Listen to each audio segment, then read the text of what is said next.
On this episode of Paint Society, we're going to save this badly damaged bumper from hitting yet another landfill. We'll be using basic tools and showing you how to push out that dent from the backside, as well as using an epoxy to do the repair. We'll then focus on the front and we'll shape this bad boy up into primer and then send it into the paint booth. Can this possibly be the same exact bumper that we started with? Let's find out right now.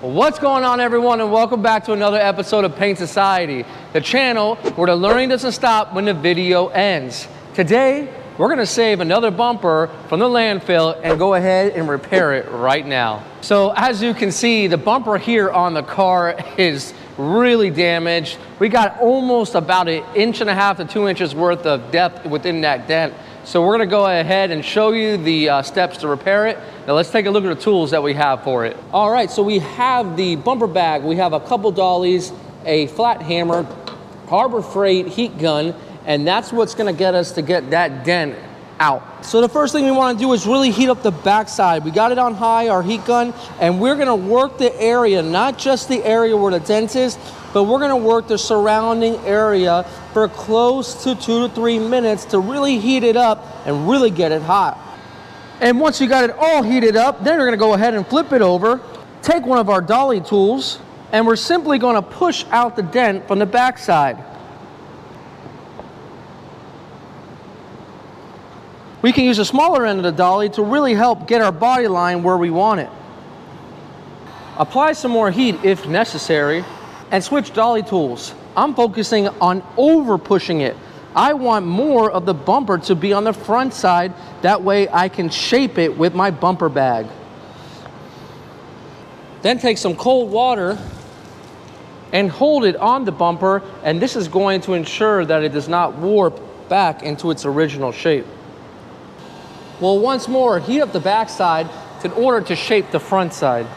We'll then take our bumper bag and hold it on the back side. This bumper bag will conform to the shape of the bumper and give us a solid backing, so when we go to hit it to smooth out the highs and the lows, we have a reinforced back.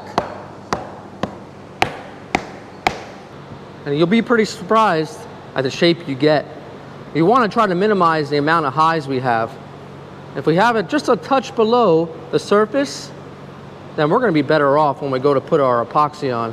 Once more, get our cold water and apply it to both sides. So we have our bumper on a stand and we have a good foundation. Now there's a few ways you guys can repair these and they'll all work just the same. We're gonna stay away from plastic welding because it takes just a little bit too long. I can get a great repair out of using some epoxy, and we're gonna show you that. But first, we gotta start sanding. So as you can see, the plastic is right where we need it to be. So now we're gonna do a little grinding to get it a little bit smoother.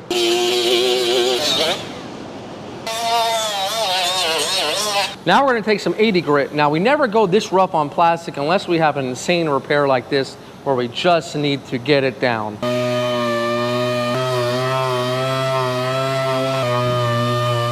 Now we have a little bit of a high spot still, so we're gonna use some heat and push it down. We don't wanna grind away all the plastic. We just wanna make sure we have a level surface.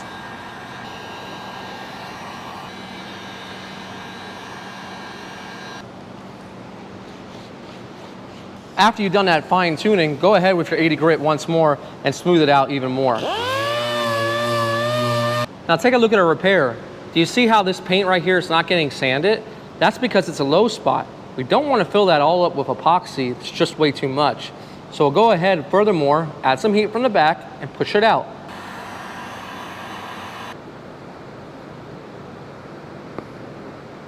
So as we use more heat, you can see how it opens up more because the plastic is getting more flush and some of the plastic is actually burning away. So this is a good stopping point because we can still use our epoxy and our patch to fix this. Next, we're going to take a scrap bumper in the same material and cut out a little area to fill the hole. We're going to really heat it up and fit it in from the back. We'll use heat on the back side and any metal tool to really push it in and melt it into that opening.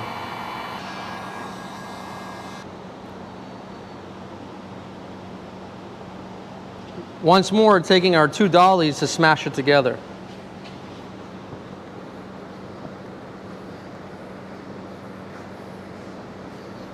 Then we'll take the bumper off the stand and further melt it in from the backside. So we're almost ready for epoxy from the backside. Now we have our plastic in there, but we need to smooth it out in a surrounding area at least 2 to 3 inches.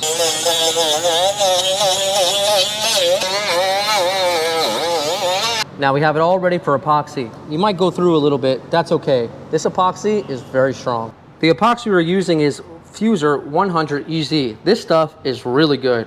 It's really strong. It will hold anything together. If you're having marriage problems, it will hold your marriage together as well. To apply it, you'll need the applicator gun. It equally pushes the glue and the activator through the tube into a mixing stick. You want to press through at least 2 to 3 inches to make sure that the static tip is mixing properly. You'll then want to be pretty liberal with the epoxy. It's a very strong epoxy and it will not give. It'll give you a nice structural repair right where we need it. Then get yourself a spreader and just work it into every little area. Make sure to go beyond the repair. That's why we ground out 2 to 3 inches beyond. Now there we go. It might not look the prettiest, but it is very strong. Let this sit for a good hour and a half. Let it cure on its own. Do not worry about the front just yet. So it's dried for about an hour and a half and it's hard as a rock. Good to go. Now let's start on the front side. Now that the back is all rock solid, we can really go aggressive on the front side and start to make the repair.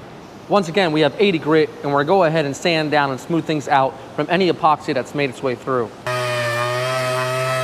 Once again, continuing to knock down any of the high spots with a heat gun.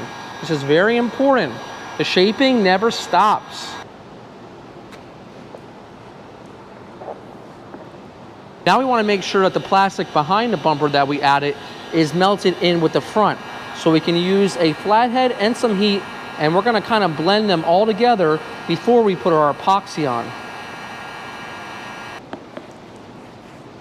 Well, once more, 80 grit the surface to smooth it out to get it ready for epoxy. Well, once more, use a good amount of epoxy. Now, this is going to make sure that the little divots are filled, and it's going to be very strong. It will not crack. We're going to put a lot on because we're going to also sand off a lot, and we're going to use this to shape just a little bit. Use a bigger spreader if you can to make it more uniform.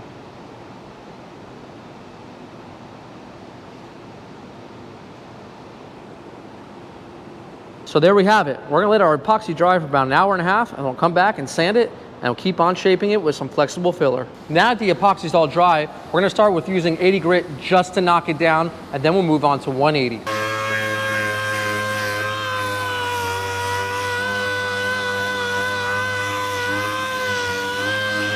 We got the bumper off the stand so it's in its natural state and it's not flexing where it doesn't need to. We're still using our 80 to continue shaping, removing a lot of this epoxy and leaving it just where it needs to be.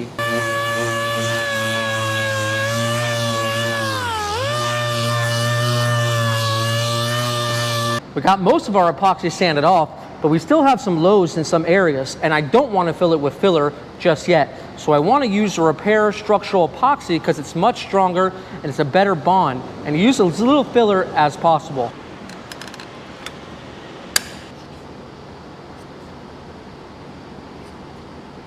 And there we have it, our last pass of epoxy. Now it might seem like we're putting a lot of material on, but remember, this is a structural adhesive meant for bonding two pieces together and doing a repair just like this.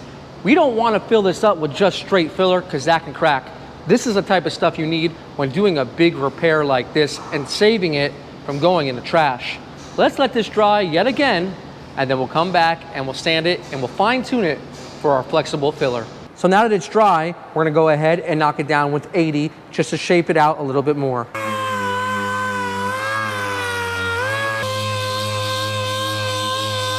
Once you have it roughly shaped out, you can use some black spray paint as a guide coat. Then we'll switch to 180 to refine it and further shape it out before the flex filler.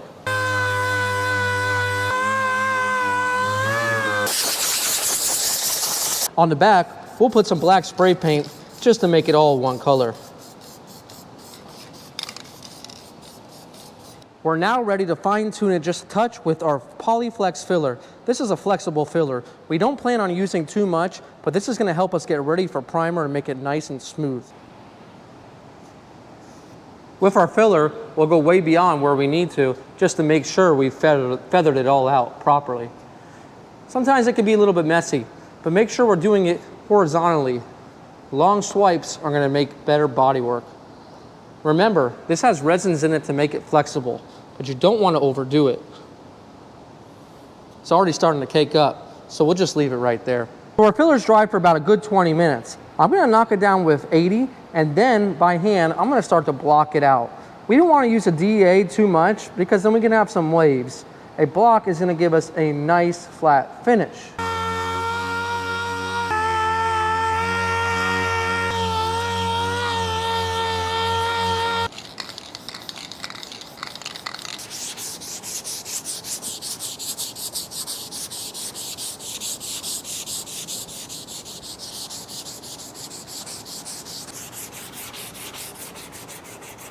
So you see that the flexible filler only stayed in areas that were just a little bit low. So it's okay if we have our epoxy, we have some plastic, and we have some filler showing. That's perfectly okay. We're gonna have our flexible primer with a flex additive that's gonna go in there, and it's gonna completely cover everything, and it's gonna furthermore give the bumper the flexibility that it needs when it's going down the road. Now, the rest of this bumper has some little divots and different damage along the bumper. So I'll go ahead and I'll fix that up, and then we're gonna go ahead and give the whole bumper a nice prime. So we're all finished with the Polyflex flexible filler on the rest of the bumper where we had indentations. Now we have the P500 from Eastwood, and we're gonna use it for a primer. We went ahead and we made sure that we're mixing in a flex additive into the primer. That's very important so it doesn't crack when we go to put it back on. We're gonna apply 3 coats, but I'm gonna show you just one.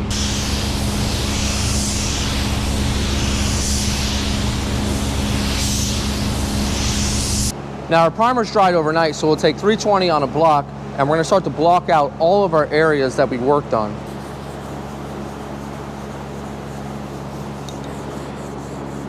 The block will focus on only hitting the highs and leveling out the surface with the high build primer.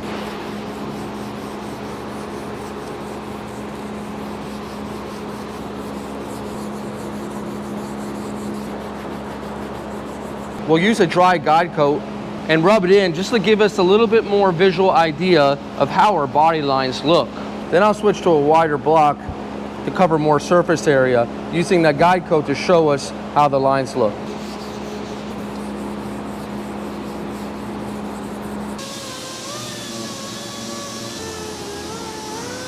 Then we'll use a maroon scuff pad and scuff stuff and some water, and we're gonna go ahead and scuff the whole entire bumper.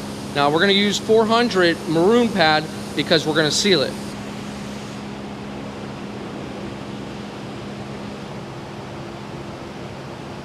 The bumper is now in the paint booth and we're ready to spray. We'll do a sealer, base, and clear.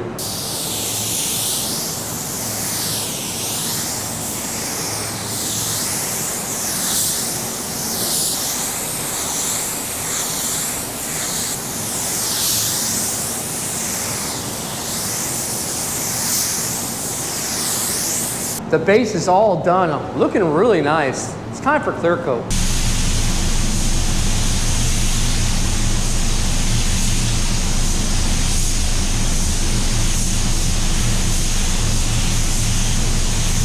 So we got the bumper all done and it's looking absolutely beautiful. Now let's talk a little bit about today's episode. In this episode, we repaired a very badly damaged bumper. Now, the best option most likely would have been obviously to get a new bumper, but that's not always the case. Depending on the job, in this particular car, it was a used car, so the profit margins were very small. So we went ahead and we repaired it. Now, it is up to you to talk to the customer and decide which is going to be the better option for you. Is the job here perfect? No. I can find a reason on every single job to redo it, but I gotta say it looks fantastic. That's just me being very picky in the nature of the person that I am. So yes, is there filler in there? Yes, there is. Does it look good? Yes. Is it a better repair to get a brand new bumper? 100%. But for the focus of the bumper, to show you something cool and show you how we did it, that's what we did here. And I hope you did learn something from the video. And until next time, this is Brian from Paint Society reminding you, don't overthink it. It's just paint. Let's get it back on the car and let's check it out.